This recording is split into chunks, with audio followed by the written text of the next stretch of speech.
Hey everyone, welcome back to Fishing It Up. Today I'm having some issues out of my flow-rite valve that goes to my live well. It's letting in water when it's not supposed to, so we're going to break that apart.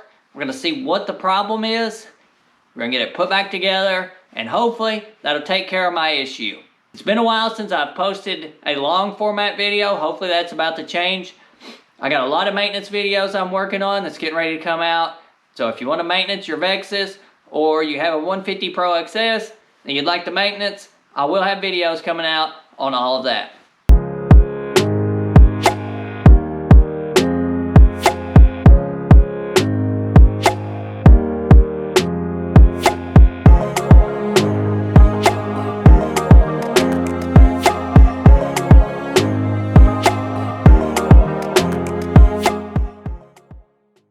All right, the first thing to get in here, we're gonna have to remove this center battery and remove the cables, get those disconnected, and then there's a plate that center battery actually sits on. We'll remove it, and then we can get down there to the flow-rite valve. It has quick connect connectors on it, so it'll be pretty easy to take it apart and get it up out of there so we can see what's causing the issues. Let's go ahead and disconnect it at the back of the boat as well. Now we'll need a Phillips to remove the cable. It just has one set screw that holds the cable connected.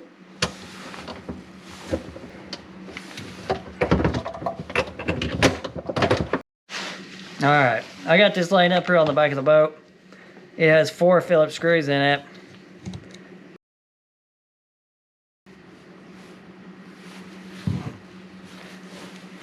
So you can see inside there. There's still a little bit of water. There's nothing in there. There looks to be no damage inside. There's nothing stuck in there as far as I can tell. We'll also take the pump apart. Something has definitely caused an issue with these, so we're gonna have to buy a rebuild kit for this valve. We're gonna head and take the pump here and take it apart while we're doing this. We're all gonna learn together here how that works, which it looks pretty easy there. Wow. Push this button in, this one here, and twist, and it comes right out.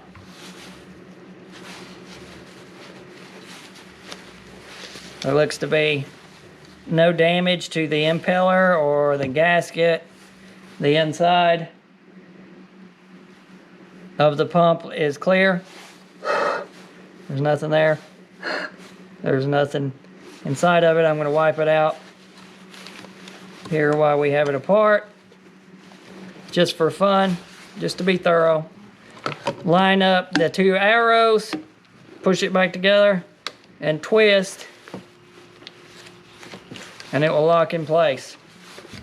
After I let this sit for a week, few days, 5 days, whatever it was, waiting on the new ones to come in, the rubber actually shrank back down to its original size. So it was no longer swelled out, and it's almost the same consistency as the new ones I got. But since I spent the $10 and ordered the new kit, it comes with everything you need to rebuild this whole valve here. So I'm going to go ahead and replace some of it, not all of it. I'm going to replace the rubber flaps for sure. But you have to take these screws out to be able to get this apart.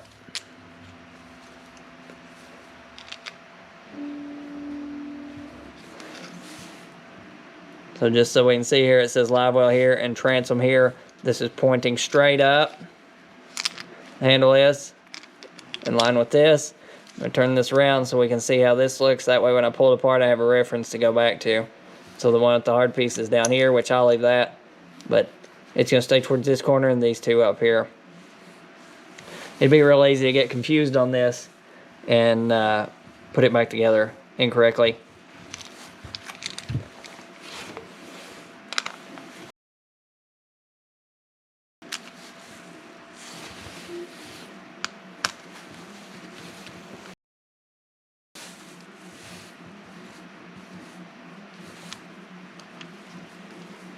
Now, we flip this over. This should come out of here as an assembly. There is an O-ring here. You can inspect that. If you buy the kit and you want to replace it all, you can replace it. There's absolutely nothing wrong with these O-rings, I can tell. But what I'm going to do here is I'm going to pull these off one by one and put them back. That way I don't get this mixed up. And the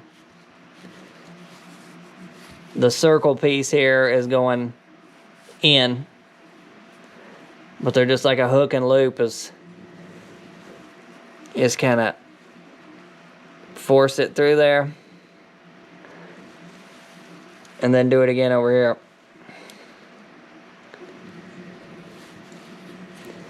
There's one.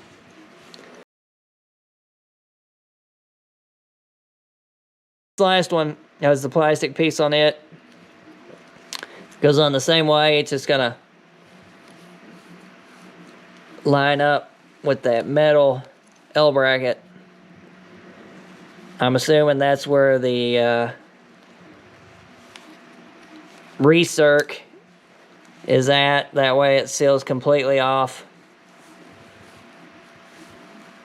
But now I have this back together. I'm gonna go ahead and put my O-ring back in there. It's probably off camera. Put a dab there. Just a little bit in there. Now we're gonna put this back together.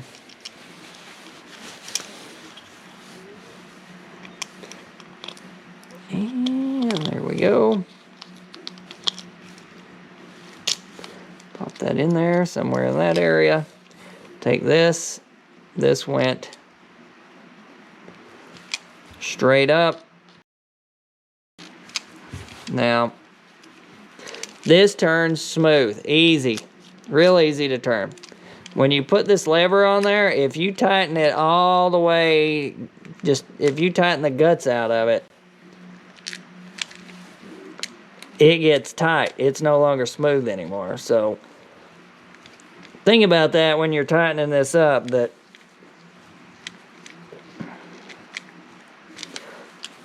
because this is a lot stiffer now that I did that. And if I just take and just break that loose, it is a lot smoother. Now, I don't know the repercussions of that, but we're going to find out. And I doubt anybody, there's no play in it, pulling it, but I doubt anybody's going to complain if the valve, the handle up there, moves easier than what it did from the factory. So, get these old ones out of the way. I'm going to inspect all this while we have it apart.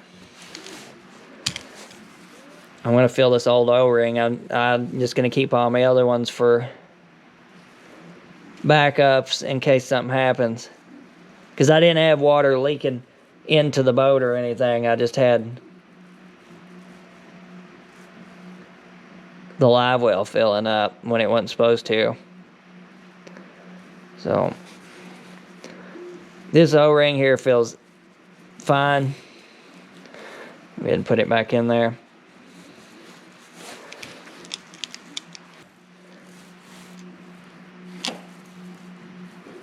Piece is going to go in here like so. It just flops right down in there. Well, we will check this. And that goes back down in there, and there is 4 screws.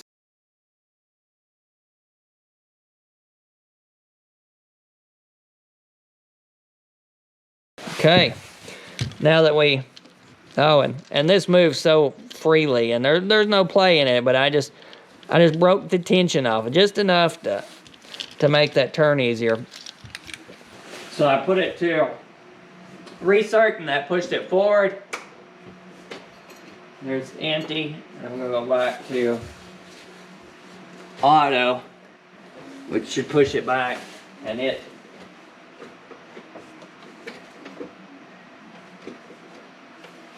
To recap a couple things, The biggest thing is taking pictures previously or prior to tearing your boat apart. Just snap some pictures so you can see how things are laid out.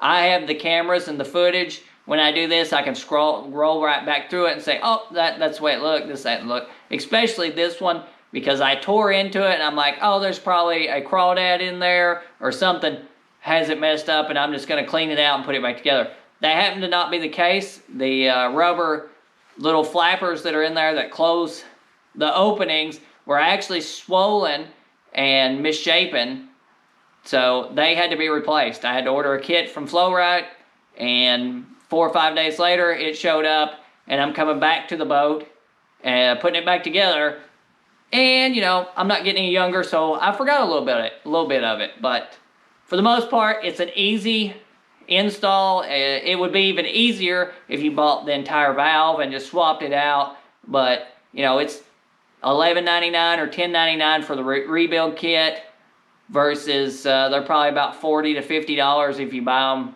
at a local boat dealer. They may be a little bit cheaper online, but myself, I just gonna rebuild it.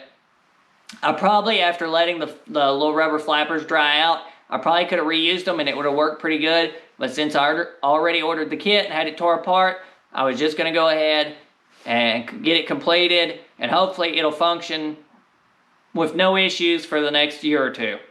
One other thing is, when I put the arm back on the valve itself, instead of just cranking that screw to death, like I got it tight, and then I just broke it loose. I didn't actually turn the screw to where it turned any measurable amount, but I just kind of broke it loose to where it, and you can tell a big difference. You just, that first, it breaks loose.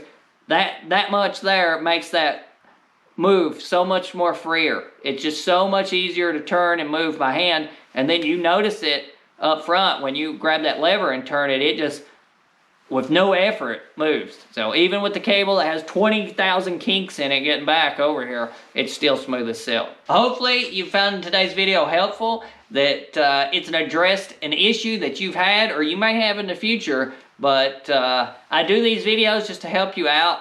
I have to do them because I'm just that type of person that likes to work on my own equipment, and I hardly ever take my cars or anything to a dealer to have it serviced, unless it's just something I can't physically do or it has to be done by the dealer.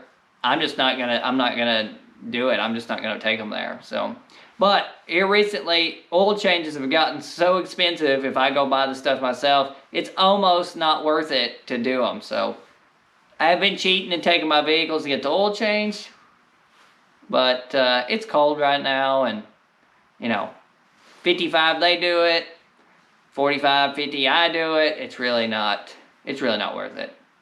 But hopefully this helped you out.